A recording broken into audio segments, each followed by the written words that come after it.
Dear future CHPS examinee, so you want to sit for the AHEMA CHPS exam. My name is Karolina, and I recently sat for my CHPS in August of 2022. To give you some of my background, I graduated with my associate's degree in 2019 from SPC College in Health Information Technology. I sat for my RHIT credential that same year. In August of 2022, I decided to go ahead and take my CHPS. It was time to move forward with an additional credential. And with a hard push from a mentor and friend, I registered for the exam. I was so nervous in sitting for this examination because I kept hearing that it was a low first-time pass rate. I have been in an HIM leadership role for over 10 years. I have worked as a privacy and security officer, a compliance officer for most of my time in an HIM role. So I started studying for the CHPS exam. I ordered the book from AHEMA, the Certified in Healthcare Privacy and Security CHPS exam preparation book. I started going through the domains in the practice book. These questions and the answers to them were not building my confidence. Let me remind you that I have worked as a privacy and security officer for over 5 years. I was becoming stressed and second guessing myself. I soon took a deep breath and consulted with a friend and mentor on some of the questions. And I came to the conclusion that I was reading and interpreting the questions incorrectly. So I had to change my strategy.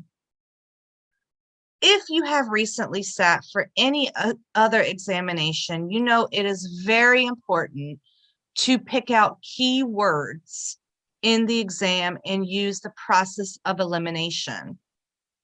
Well, for the CHPS exam, you can use the process of elimination. However, 2 of the answers will be correct. You have to choose the most correct answer, the best answer. And you really have to dig deep within your brain to determine what they are asking in the question to obtain that correct answer. An example would be, under the Privacy Act, how many days do you have to release information once a request is made? Some of you are sitting there thinking right now, you have up to 30 days, which is correct.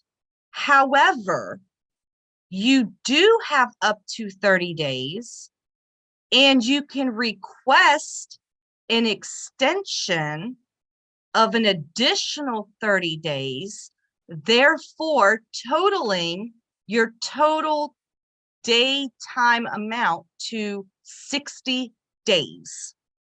So the correct answer to how many days do you have to release records once a request has been issued is a total of 60 days. Some of you are probably wondering, well, that question did not say anything about exceptions or requesting for extensions. You are absolutely correct. The question did not have anything about the exceptions or requesting additional time. So you have to change your thought process. And I quickly learned that while taking the exam prep questions from the book. Once I changed my process of thinking and my process of answering questions, I started getting more questions correct. And I started focusing on the domains that I felt that I was weaker in. So on the day of testing, I got to the exam site 45 minutes early. The lady at the desk informed me, you can go ahead and take the exam early or you can wait until your test time. I went back to my car. I had my study material in the car and started thinking, I don't want to overthink this. I really just want to get this exam over with. If I'm not prepared, the next 45 minutes are not going to prepare me. So I went ahead, went back inside, and told the lady I was ready to take the exam. Let me rewind to what I was doing for studying. So once I did the 2 practice tests in the book and found out what my weaknesses were, I stopped looking at the book. I went straight to the HHS website and started studying those domains. And one of the domains was security, high tech. I started reading the High Tech Act frontwards, backwards until I had everything in the High Tech Act memorized and I knew the content.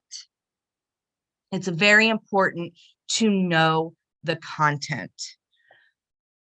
So I felt pretty confident about taking this test.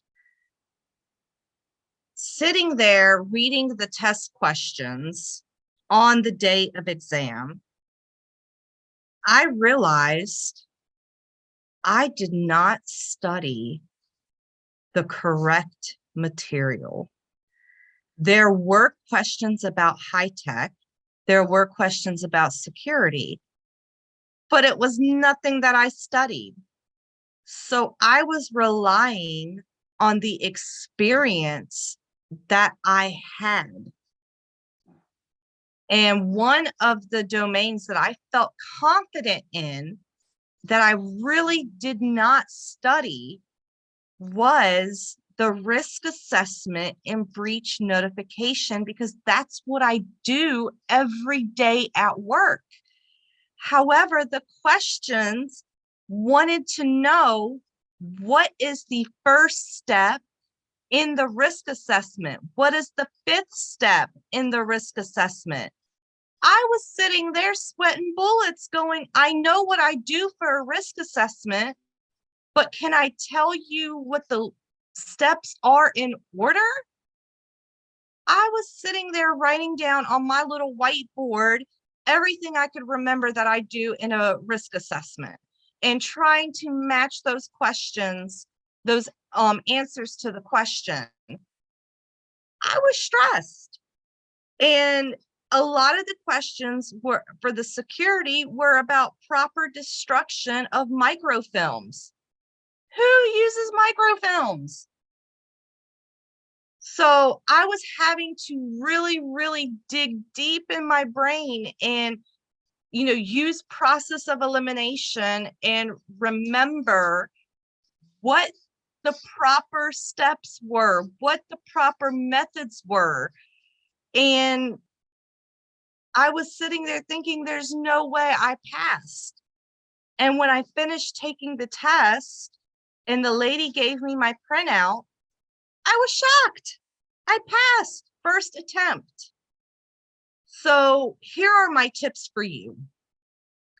If you do not do privacy officer roles, security officer roles, or compliance officer roles in your day-to-day job, I highly recommend you not only focus on that part of the HIPAA statute, know it 100%.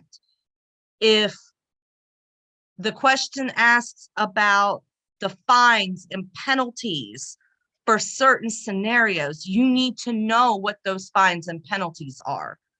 You need to be able to regurgitate that information, know the steps in the risk assessment process for breach reporting.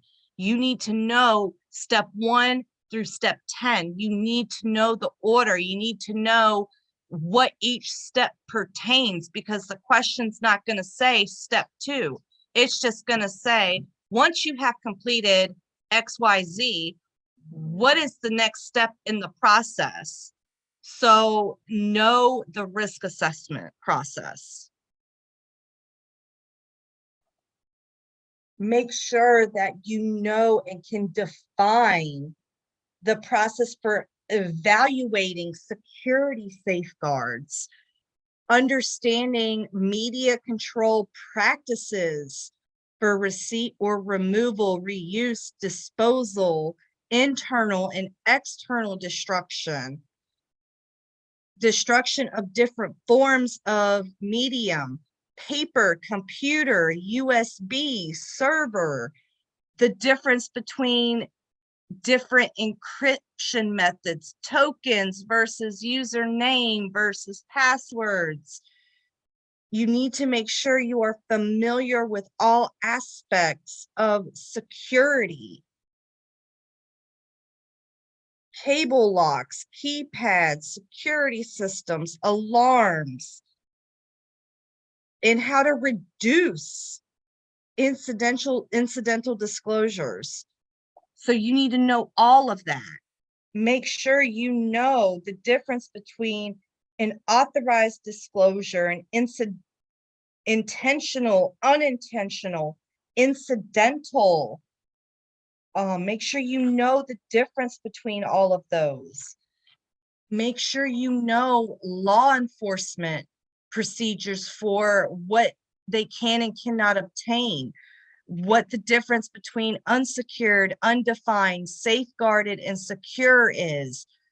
You need to know what the penalties are for willful neglect. You need to know what the sanction levels are. Make sure you know exactly what is needed in a BAA agreement. You need to know the BAA frontwards, backwards, sideways, every way you can. Those are just a couple of things that, come to mind, in addition to responsibilities and roles, duty of care, duty of loyalty, duty of obedience. They have questions like that as well. So make sure that you are really studying those aspects. Know your terminology, quantitative, financial, classification, qualitative, deterrent, detective, corrective, recovery. What do those mean? What type of security controls are those? Make sure you know what is part of your rights in the facility, in the security rule, access control and validation, what a facility security plan is, emergency mode operations. Make sure that you know all of that information, the definitions, risk mitigation, risk transfer, risk acceptance, risk avoidance. You need to know all of that. Public keys to encrypt messaging and private keys to decrypt messaging. What are those? Are they asymmetrical, symmetrical, secret, reserved? You really have to know and understand what those words are. And if I'm telling you things that you have no idea and you have never heard of, then you really need to focus and study on the Security and High Tech Act under the HIPAA chapter. There also are some really good tools under the AHIMA website. They have a breach notification and risk assessment tool. You can look at that tool and learn the steps. It's just very important that you have a strong foundation. 90% of this test for the sitting for the CHPS, 90% was relying on my experience. I did the studying. I did, focus on things I felt that I was truly inexperienced in. And unfortunately for me, the studying really did not help. It was really relying on the experience and what I did day to day. And that's what is important, is not only having the experience, but knowing what they're asking. So I highly recommend, if you are going to sit for your CHPS, the first thing you need to do is print out the HIPAA statute. You need to know what is in the HIPAA statute, under what section, and what it means. Number two, high tech. You need to know the High Tech Act. You need to know those security protocols. In addition to the high tech and HIPAA, make sure you have a strong knowledge and foundation of your BAA agreements, business associate agreements. You need to know what needs to be in them. You need to know the different definitions in them. So you really have to have a strong foundation for that. Risk assessment, know the risk assessment, know the steps in a risk assessment, know the steps in risk mitigation. You really need to know those. Know the sanction levels that fall under HIPAA and what is classified under each sanction level. And just remember that it's okay if you don't pass on your first attempt. It's okay. Someone told me that if you don't pass on your first attempt, you can always take it again, and it's not the end of the world. That just means you are in the same category as all the other individuals who didn't pass on the first attempt. The first attempt pass rate is so low, and it's, I see why people wait to sit for the CHPS, because it is an excruciating exam. This was the hardest exam I have ever taken. I would take the RHIT 100 times over, because that exam was nothing compared to the CHPS. You think you know what privacy and security is until you sit and take this test. Once I grabbed my little piece of paper that said I passed, the first thing I did after texting everybody that was supporting me and mentoring me was I looked at the domains that I scored low in, and I went and pulled every book I had for those domains. I went online and pulled all the tools I could find to make sure that I would become fully knowledgeable in those domains. So I really started to even study more after the test, because I knew where my weaknesses were. And you can have all the confidence in the world, but when you're sitting there reading those questions, you have to have the knowledge. So make sure you have plenty of time to study. Make sure when you are sitting there taking the test, take your time, read the questions, think about what they are asking you, and answer the question to the best of your ability. So if there are two answers that are correct, pick the one that is the most correct. So take deep breaths. You can flag questions. Um, you have 3 hours to take the exam. It took me a full 3 hours to get through it. I'm not gonna lie. I figured I would be in and out. No, it's an excruciating exam. But once you pass your CHPS, you can hold your head up high and be proud of that credential. You earned it. No matter whether you passed first attempt, second attempt, third attempt, it's okay. Just continue to gain more knowledge and continue to learn. Never stop learning, because these statutes change, the questions change. Just make sure that you are studying to the best of your ability. Take deep breaths. If you feel that you are stressing yourself out, take a break. There is such a thing as overworking yourself. Take a break, walk away from it, focus on something different, then come back to it. So just stay calm, stay relaxed, and make sure that you get plenty of rest, and try not to stress out too much. I know that's hard to say, and I know that's hard to do, but it's really important that you remain calm. Because when you start stressing out and the anxiety kicks in, you're going to start second guessing yourself. Reevaluate what the question is asking you. If you're using the practice exam, figure out a good way of interpreting the question, because if you may know the information, you're just interpreting the question incorrectly.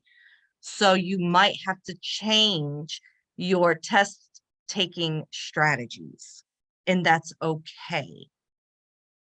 Best of luck, and give us a thumbs up if you felt that this video was helpful, and don't forget to subscribe for more videos from the Qualified.